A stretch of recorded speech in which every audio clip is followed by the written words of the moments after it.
Good morning to all of you. कल के video explanation में हम लोगों ने molecular kinetic theory of gases यानी कि गैसों का अणुगति सिद्धांत जो टॉपिक है उसे कंप्लीट किया था। आज का जो हमारा टॉपिक स्टार्ट करना है हमें वो है derivation of kinetic gas equation यानी कि अणुगति गैस समीकरण का निगमन।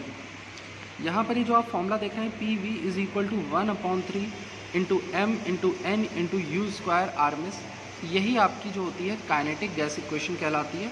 इसमें P जो है वो प्रेशर है गैस का, दाब है गैस का, V जो है वॉल्यूम होगा गैस का आयतन, M जो है mass of molecule of gas यानी कि एक गैस के एक अणु का जो भार होगा वो M होगा, N जो होंगे वो नंबर ऑफ गैस मॉलिक्यूल्स होंगे यानी कि जितनी अणुओं की संख्या उपस्थित होगी गैस की वो N से प्रदर्शित की जा रही है। U स्क्वायर आरएमएस जो होता है उसे कहते हैं root mean square speed of molecules.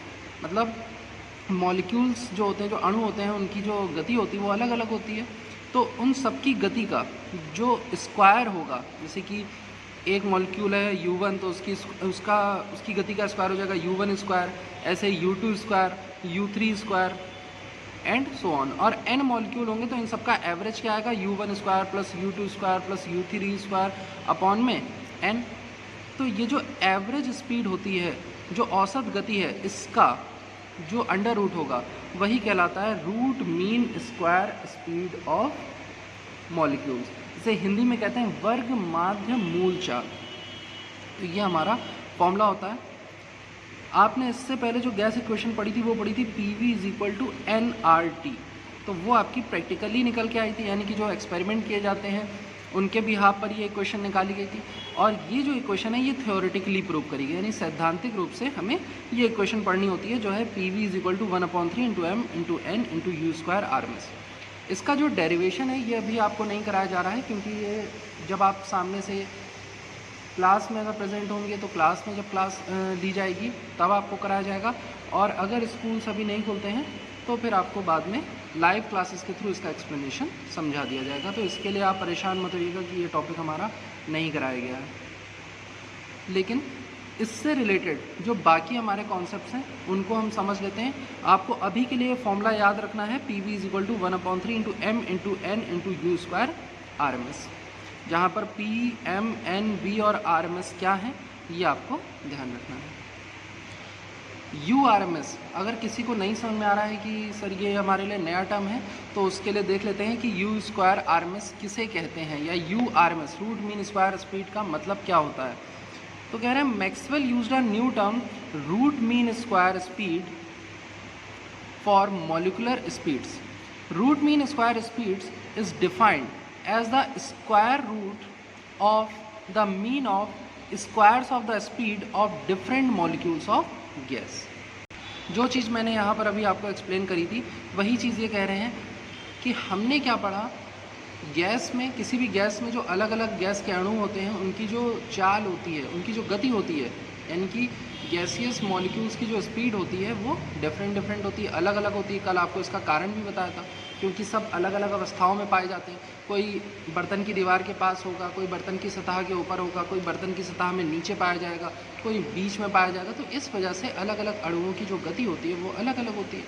लेकिन जब हम निकालेंगे जाकर स्पीड तो हम पूरे गैस की बात करेंगे, तो पूरे गैस में जो गैसियस स्पीड होगी, गैस की जो गति होगी, वो निकालने के लिए एक नया टर्म मैक्सवेल ने यूज़ किया, एक नया पद लेके आए जिसको इन्होंने कहा रूट मीन स्क्वायर स्पीड। अब ये निकाला कैसे जाता है, तो भाई मान लिया कि जो हमारे n मॉलिक्यूल्स हैं, यानी कि अणुओं की संख्या n है, तो उन सब की जो गति होगी वो क्या होगी, U1, U2, U3 dot dot dot dot UN तक होगी। ये हमारे गैसियस मॉलिक्यूल्स यानी गैसीय अणु की क्या हो जाएगी, गति हो जाएगी। और हमें इनका क्या निकालना है, हमें इनकी एवरेज स्पीड निकालनी है। तो हम क्या करेंगे, एवरेज या औसत निकालने के लिए क्या किया था, जो भी पद दिए होते हैं उन सबको हम क्या कर लेते हैं, जोड़ लेते हैं। तो U1 square plus U2 square plus U3 square dot dot dot UN square तक हमने इनको ऐड कर लिया, और जितनी इनकी संख्या होती है उस संख्या से इन्हें क्या कर देते हैं, डिवाइड कर देते हैं, जितना इनका नंबर होता है। तो n मॉलिक्यूल माने तो n से इन सबकी स्पीड को क्या कर दिया, ऐड करके डिवाइड कर दिया। ये आ गई हमारी एवरेज स्क्वायर स्पीड। लेकिन हमें क्या निकालना है, हमें स्पीड निकालनी है, हमें तो U निकालना है ना। तो U निकालने के लिए इन सबका क्या ले लिया, अंडर रूट ले लिया, तो जो स्पीड निकल के आएगी उसको कहेंगे क्या, उसको कहेंगे RMS, यानी कि root mean square speed of the molecules. तो यही होती है हमारी U स्क्वायर RMS और URMS। अब चलते हैं अपने नेक्स्ट कॉन्सेप्ट की तरफ, जिसमें हमें इस इक्वेशन से, इस इक्वेशन की हेल्प से जो हमने अभी तक गैसियस लॉस पढ़े या बाकी जो चीज़ें हैं वो हमें कैलकुलेट करना, इसके हेल्प से सीखना है। तो सबसे पहला कॉन्सेप्ट है the value of URMS from kinetic gas equation. उसे हमें कैसे कैलकुलेट करना है, यानी कि जो URMS है हमारी, उसका मान काइनेटिक गैस इक्वेशन, अणुगति गैस इक्वेशन के द्वारा हमें निकालना है। तो सबसे पहले तो आपने ये फॉर्मूला याद कर लिया, PV = 1/3 m × n × U square RMS। अब माना कि जो n है, जो अणुओं की संख्या है, वो एवोगाड्रो संख्या के बराबर है, Na एवोगाड्रो नंबर के बराबर है। जब एवोगाड्रो नंबर में यहाँ पर 1 मोल ऑफ गैस के अणु से, मतलब कि जो आपका एक मॉलिक्यूल होगा, गैस का जो एक अणु होगा, उसके भार से, अणु भार से जब आप गुणा करेंगे तो आपको क्या ज्ञात हो जाएगा, पूरी गैस का अणुभार आपको ज्ञात हो जाता है। तो इससे हमें फॉर्मूला यहाँ पर क्या मिला कि m × Na = कैपिटल M। ध्यान से समझिएगा हमने क्या किया, हमारा जो फॉर्मूला था PV = 1/3 × m × n × U square RMS, इसमें हमने जो स्मॉल n है, n यहाँ पर स्मॉल n है अणुओं की संख्या, तो हमने मान लिया जो स्मॉल n है वो किसके बराबर है, एवोगाड्रो संख्या यानी कि कैपिटल Na के बराबर है। आप सबको पता है एवोगाड्रो संख्या का एक अपना निश्चित मान होता है। तो यहाँ पर हमने मान लिया कि वो एवोगाड्रो संख्या, जो अणुओं की संख्या, वो किसके बराबर है, एवोगाड्रो संख्या के बराबर है, Na के बराबर।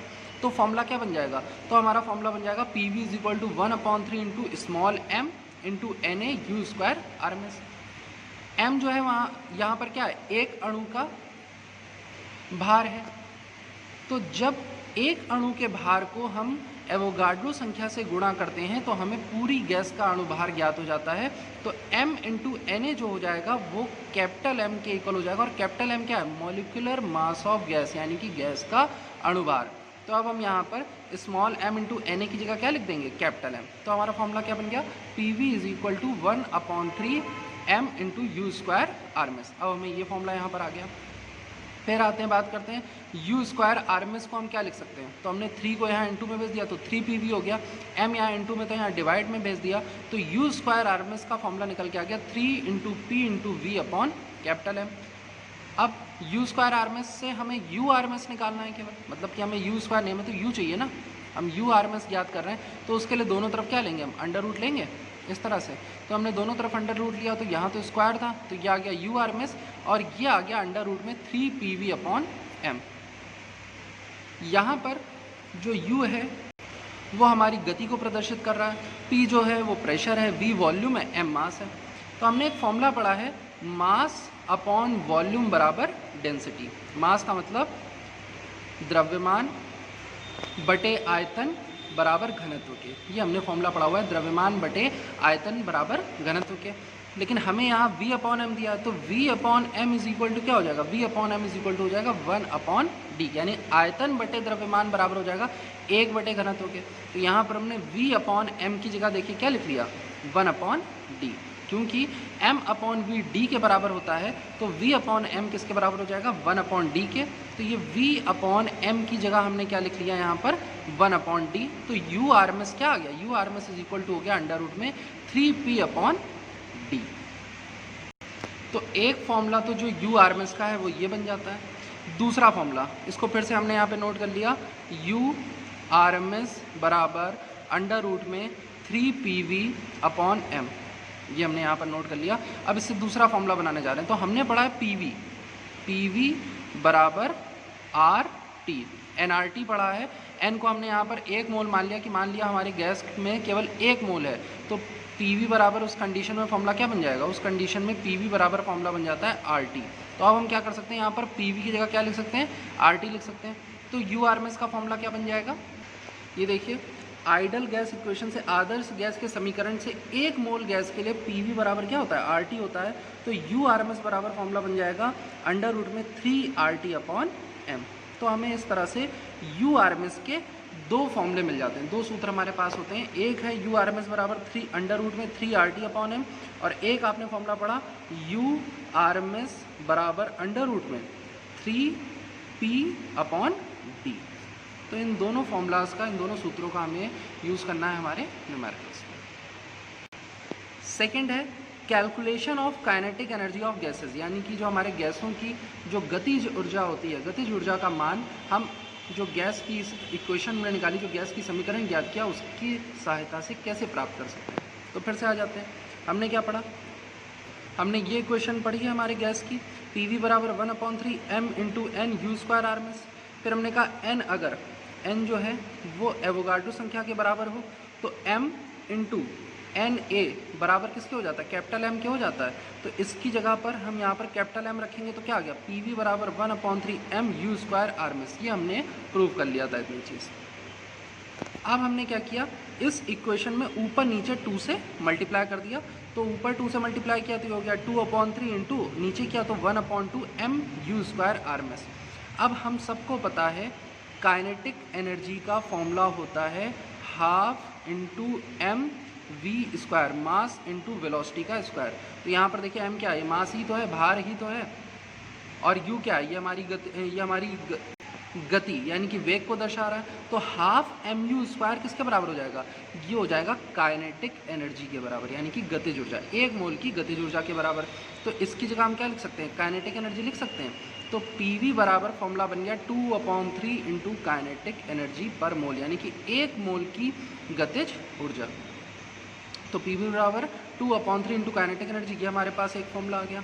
यहाँ से अगर आप चाहें काइनेटिक एनर्जी ज्ञात करनी है तो 3 को इधर इंटू में भेज दीजिए और 2 को डिवाइड में, तो उससे फॉर्मूला क्या बन जाएगा, kinetic energy is equal to 3 PV/2, ये मिल जाता है हमें फॉर्मूला। फिर इसके बाद पी वी बराबर हमने फॉर्मूला पढ़ा हुआ है, पी वी बराबर होता है आर टी, 1 मोल गैस के लिए, यानी कि गैस के 1 मोलों के लिए पी वी बराबर हमने सूत्र पढ़ा हुआ है आर टी। कहाँ से आता है, ध्यान रखेंगे, पी वी बराबर n R T gas equation होता है, गैस का समीकरण होता है। 1 मोल गैस के लिए एन का मान कितना हो जाएगा, 1 हो जाएगा। तो पी वी बराबर क्या बचेगा, आर टी। तो ये आ गया पी वी बराबर आर टी।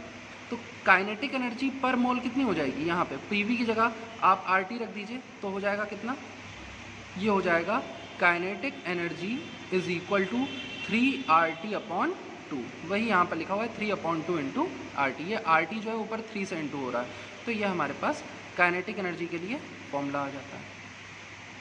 तो अगर गैस में सिर्फ 1 मोल है तो फॉर्मूला होगा काइनेटिक एनर्जी बराबर 3/2 RT। लेकिन वहीं पर अगर हम एवोगाड्रो नंबर से, एवोगाड्रो संख्या से अगर मल्टीप्लाई कर देंगे तो फॉर्मूला क्या बन जाएगा, काइनेटिक एनर्जी पर मॉलिक्यूल बराबर फॉर्मूला बन जाएगा काइनेटिक एनर्जी पर मोल अपॉन एवोगाड्रो नंबर। यानी कि अगर 1 मोल की जगह पूरे अणु की बात करें, पूरे मॉलिक्यूल की बात करें, तो कुछ नहीं करना है, बस इस फॉर्मूले में जो आपको फॉर्मूला बताया गया उसमें एवोगाड्रो संख्या से आप क्या कर देंगे, डिवाइड कर देंगे। तो ये आपका दूसरा डेरिवेशन आ जाता है calculation of kinetic energy of gases, यानी कि गैसों की गतिज ऊर्जा के मान को याद करना। तो आज आपने 2 चीज़ें पढ़ी। सबसे पहला URMS निकालना सीखा आपने काइनेटिक गैस इक्वेशन से, यानी कि गतिज गैस के समीकरण से, और दूसरा आपने सीखा गतिज ऊर्जा ज्ञात करना, यानी कि काइनेटिक एनर्जी ज्ञात करना। इन दोनों कॉन्सेप्ट्स को समझने में अगर आपको कोई भी प्रॉब्लम आती है तो आप बिना हिचकिचाए, बिना कुछ सोचे आप पर्सनल मैसेज भेज करके उस चीज़ को क्लियर कर सकते हैं। और इसको समझने के लिए एक बार खुद से जो मैंने एक्सप्लेन किया है उसको खुद से कॉपी में, रफ कॉपी में लगाने की कोशिश करिएगा। अगर नहीं लगा पाते हैं तो आप पूछ लीजिएगा। Okay class, thank you.